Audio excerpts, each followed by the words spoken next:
these anymore. It's got a wire on there though.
Should have made a video, and I didn't.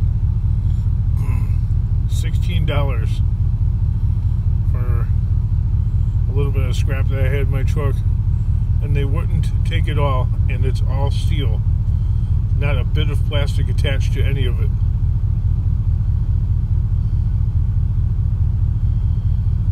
And the guy would not take all of my steel.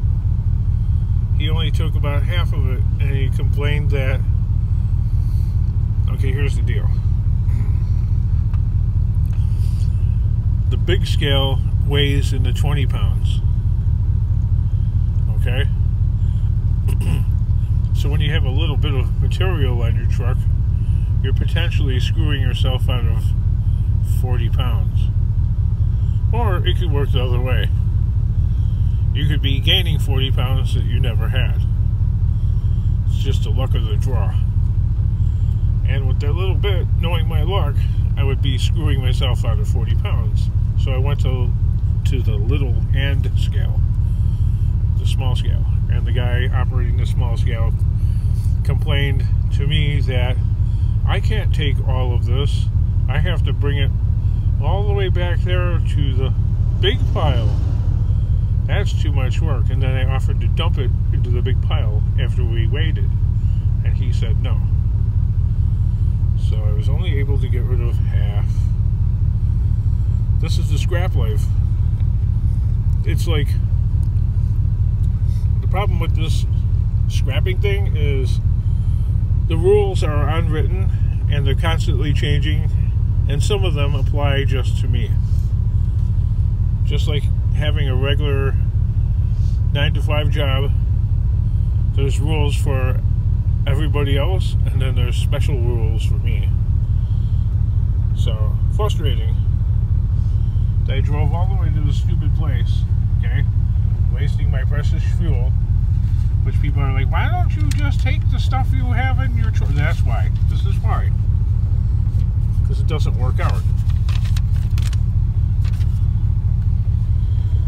And at least you're reading your book. At least I have enough money there to go buy a Harry Potter book. Now, how much is the Harry Potter book?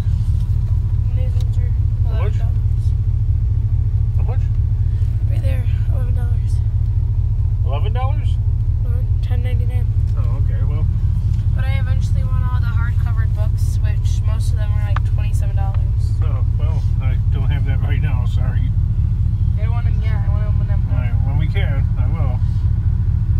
I feel like going back in there, because I'm like right here, and I got like another 30, well, I don't got there. I got about another $15 worth of scrap on the truck, and yeah.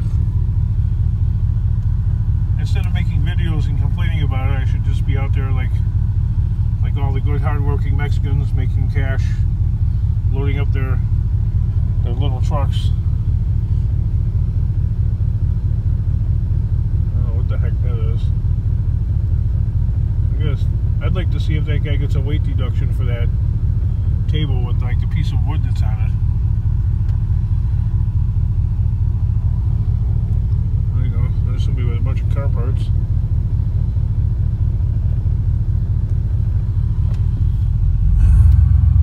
Uh-oh, here comes the riffraff.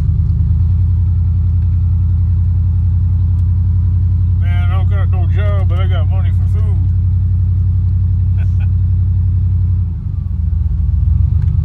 Alright, I don't know. On to the next. There's something right there. I know, look at that dashboard.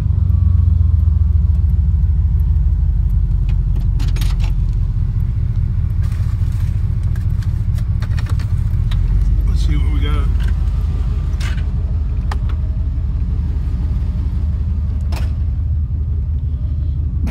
LOL. Kingdom, don't pick that up.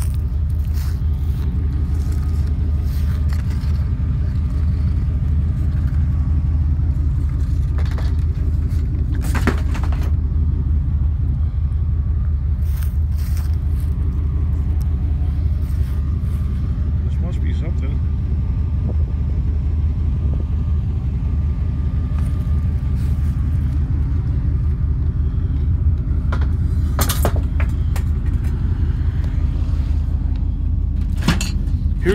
Here's what they wouldn't take this iron right here. They wouldn't take the Iron Kingdom. No, they wouldn't take the iron.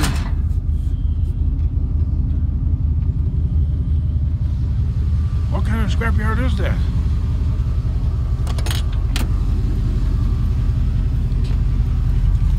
They wouldn't take the iron because they wouldn't let me put it on the little scale.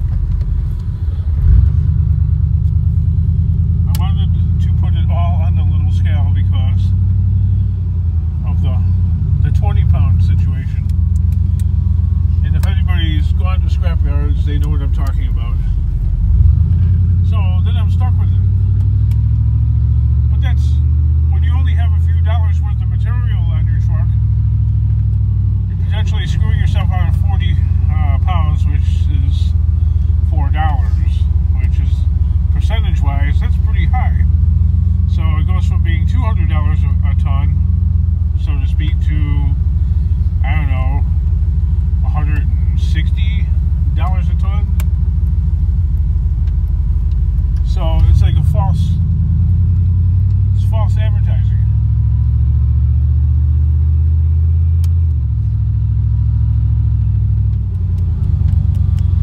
I have been playing this game, you know, the scrap game thing for years and years and years. And for just as long, the rules keep changing.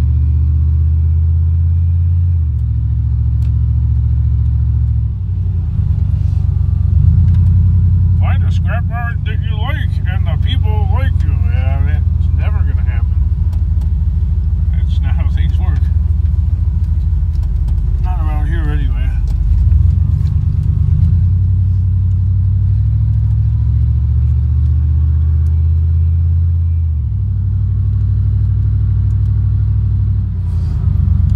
I don't really, to be honest with everybody, I don't really care about that part.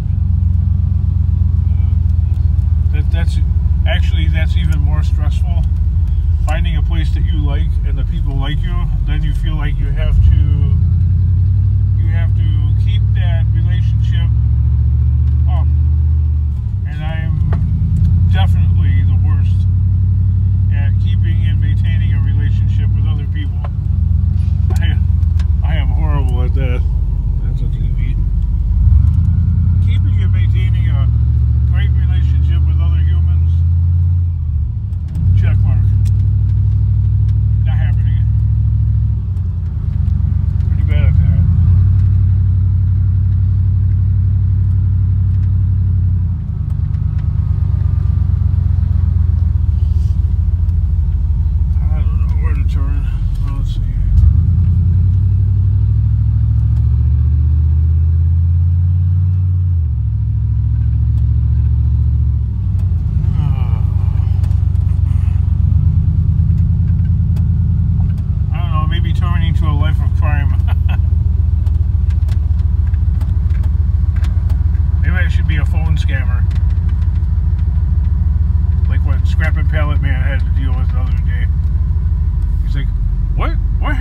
life that made you decide to be a phone scammer?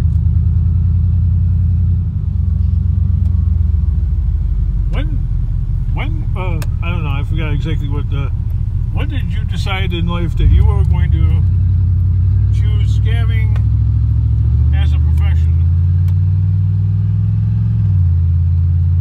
I don't know, that's just what they do, really. I mean, phone scammers, that's, you know, they sit down and probably score on 1 out of 200 calls that they make. So if they score on 1 out of every 200 calls they make, and they get maybe 2 scores per day, and they just ripped off 2 people, 1 for the morning and 1 for the afternoon. 10, okay, say they do that 5 days a week, 6 days a week, that's 10 to 12 people got conned out of their cash per week. So that tallies thousands of dollars. So if you could scam 1 out of every 200, so Scrapping Pallet Man is number 199. All right, that they couldn't scam. All right, so arguing with somebody like that, you know, back and forth, for them, it's nothing. It's on to the next, whoever that might be.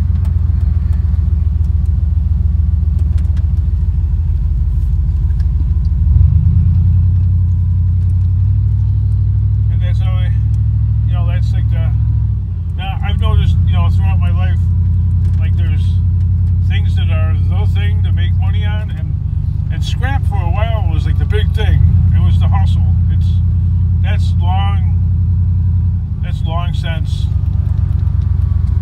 That's long since past.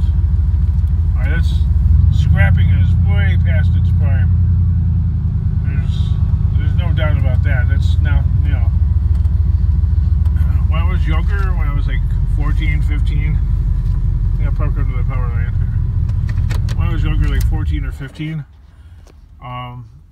it was yard work and, you know, snow plowing, stuff like that, like winter work, at least in our area.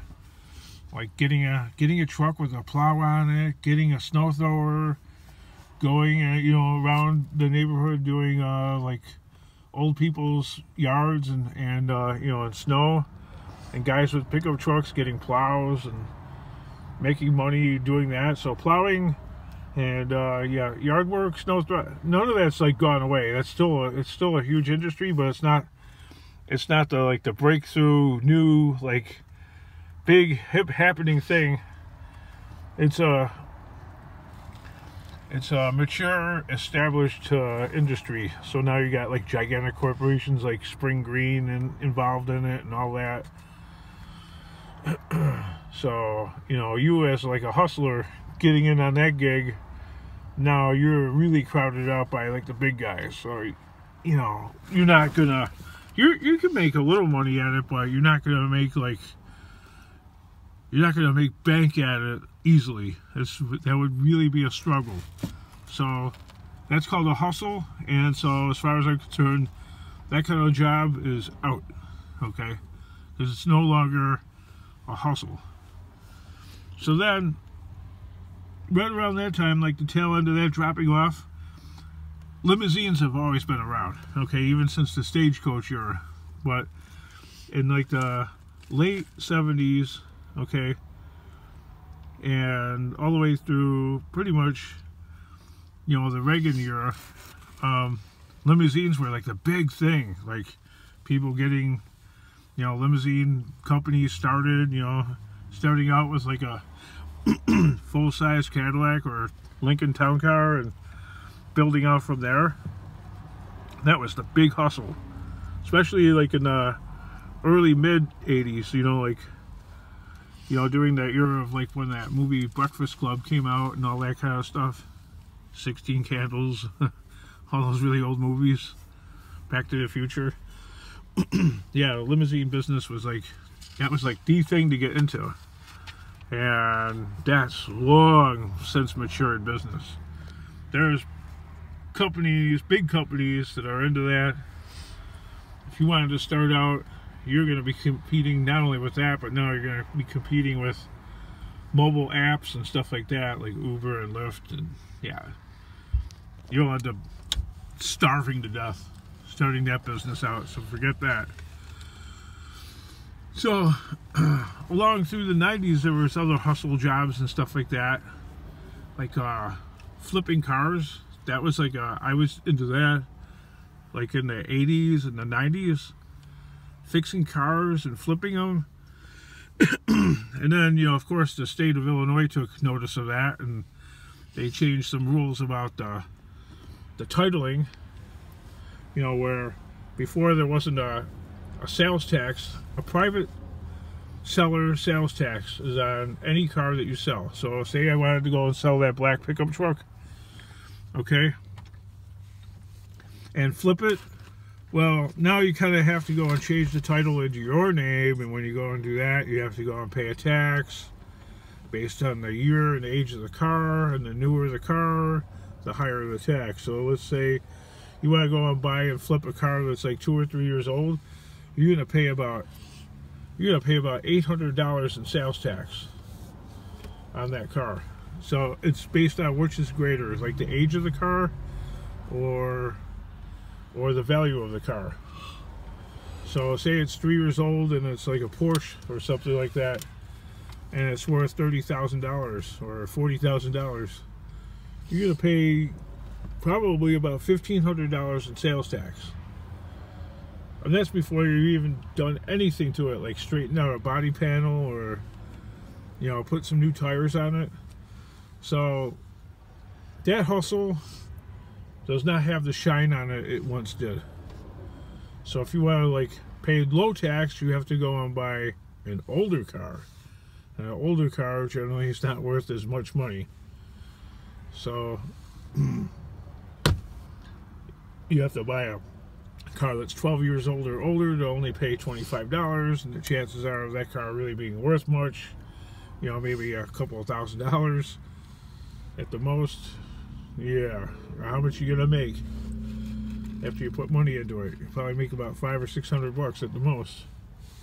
So that hustle is pretty much dead. You know what I mean? Yeah, you can make money at that too, but you're not gonna make a lot. You have to put a lot of time into it, a lot of effort. So it's not a hustle. It still is, but it's not the hustle that it was. You're not going to make bank. So then along comes scrapping, right? Sometime along, you know, before 9/11, you know, I would say in the mid to late 1990s, suddenly scrap started going up, because for the longest time since I was a little kid, scrap iron oscillated between $20 and $40 a ton. I'm talking about going all the way back to like when I was like around 5. It would go up to like, sometimes it'd get up to almost $40, and then it could drop all the way down to 20. Really wouldn't drop any lower than 20. But for the longest time, all the way up until, I don't know, maybe about 1990, scrap steel was around $45 a ton, and then throughout the 90s it started climbing. By the mid-1990s, people started noticing, you know, because it was hovering around $100, sometimes $80, sometimes $70 a ton. And now you got not just the old-time scrappers that have been doing it forever and ever and ever, but now you got people getting in on it. And at the peak of it, 2008, just before the economic crash, when steel was about almost $400 a ton, you had house moms, you know, driving minivans, stopping and picking up refrigerators. Yeah, you had lines and lines of trucks backed up at any decent scrapyard for a block or more. My kids can remember going to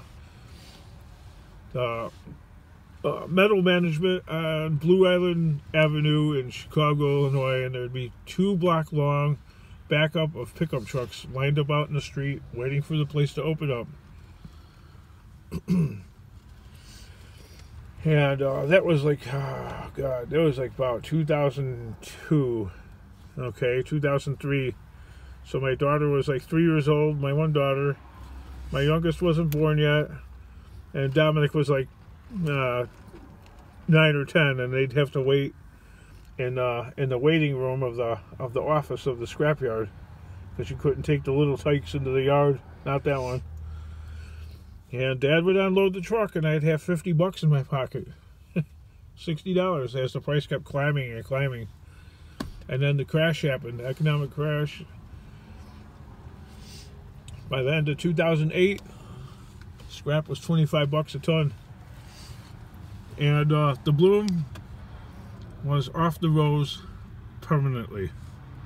And it's come back in the past couple of years, kind of, with Trump in office. But it's, you know, it's never going to come back to the way it was. That scrapping and the value of scrap, you know, people keep forecasting, you know, high prices for, you know, copper, and no. Don't listen to any of those people. It's never going to happen. It's not going to happen. I'm not being deliberately pessimistic, but that's just not going to happen. There we go. As I'm yapping, there goes another scrapper, all fully loaded. He's got the goods. This truck uses a lot of fuel, and I don't know where these people are finding this stuff, and I've been doing this for years. I don't know where the scrap's at. I've been doing this forever, and I don't seem to be able to find it. You're not going to find it sitting in our kingdom. Well, I'm not going to find much blowing through fuel and getting little bits of money. Alright, that's $16. If I put that in here right now, that'll move the needle to the quarter part right there. And this vehicle gets about 8 miles to the gallon. So I'll go do the math. So my thing is, I have to figure out what the new hustle is. I have to really think really long and hard, because there doesn't seem to be a simple hustle, like something that doesn't take a tremendous, this is what works for me, something that might take a lot of labor, you know, a lot of muscle, but doesn't take a lot of like brains, okay? That's where I'm at. If I can make a lot of money, okay, without using a lot of brains, alright, that's me. It's got me written all over it. Well, of course, it's got about 10 million other people written all over it, but for me, that's called a hustle. It lasts for a couple of years, and then the Bloom is off the road, and, you know, it takes me about 5 or 10 years to figure out, hey, this is way past its prime. And that's pretty much scrapping, because let me tell you, when Trump is gone and you get a Democrat in the White House, the same thing is going to happen to the scrap that happened back in 2008. It's going to go all the way back down into the toilet. The prices will be shit. So we got 2 more years left. Not even. We got a year and a half left to make something out of this. And I thought that by having the warehouse, after having it for a couple of years, I would have made at least $50,000 a year that I could have sunk into that stupid house of mine, and I would have had it paid off by now. Obviously, after an epic amount of string of crazy, stupid events, that has not happened at all. So I have to take it back into the lab and figure out how to better build the perfect machine.